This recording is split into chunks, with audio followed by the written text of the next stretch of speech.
Hi there, my name is Dan Perry and I'm an estate planning lawyer here in Nashville, Tennessee with Rabalais Law. And what I want to talk to you all about today is a very important legal issue, and it's called nursing home poverty and Medicaid spend down. Now, I was speaking with a couple recently following one of our live educational events, and this couple had a very serious concern. They told me a story about their father. You see, he went into the nursing home several years ago and ended up having to spend down all of his assets on these long-term care costs. Ended up being about $200,000, and everything was gone after that. Now, he was also ended up after that being on Medicaid, or TennCare as it's called here in Tennessee, for a significant period of time, and that he stayed on that until his death about 2 years later. Now, because of all this, when they went through the probate court system and the probate process of settling his estate and dissolving all of his assets, TennCare actually ended up coming back, and they were forced to sell the home as well as the family farm in order to repay Medicaid for all those costs that their father incurred while he was in the nursing home. Now, this is a very common concern and a very serious worry for many Tennessee families that I work with. But I did explain to this couple that there is a legal strategy that we can put in place that will allow them to protect their assets as well as avoid that Medicaid spend down in the future. And it's referred to as an irrevocable Medicaid trust. And I explained to this family that we can go ahead and create a trust and then transfer all of your assets into the name of this trust.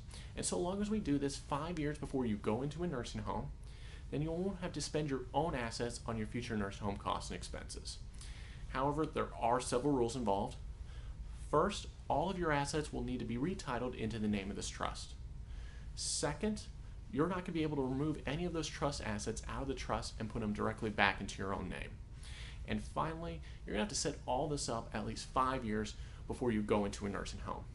However, I did explain to this family that they would still be able to access their assets as trustee, and they could even get some of their assets back by simply just making a distribution from their trust directly to one of their adult children, and then that adult child could give those assets back to them the very same day.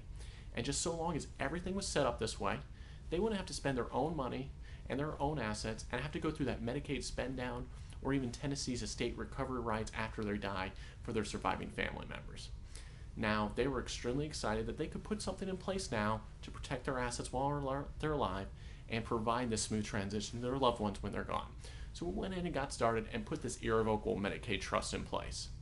Now, if you're interested in hearing more about TennCare, Medicaid spend down, qualifying for Medicaid, and irrevocable Medicaid trusts, then I invite you to attend one of our live upcoming educational events. You'll hear a lot of real-life stories about everything that can be put in place to protect those assets while you're alive and provide that smooth transition to your loved ones when you're gone. I also invite you to request our free legal report, Estate Planning here in Tennessee, that I wrote myself. And you can request it here on our website as well as register for one of our upcoming events, or you can call us directly at 615-324-7858, and I look forward to hearing from you. Thanks, and have a great day.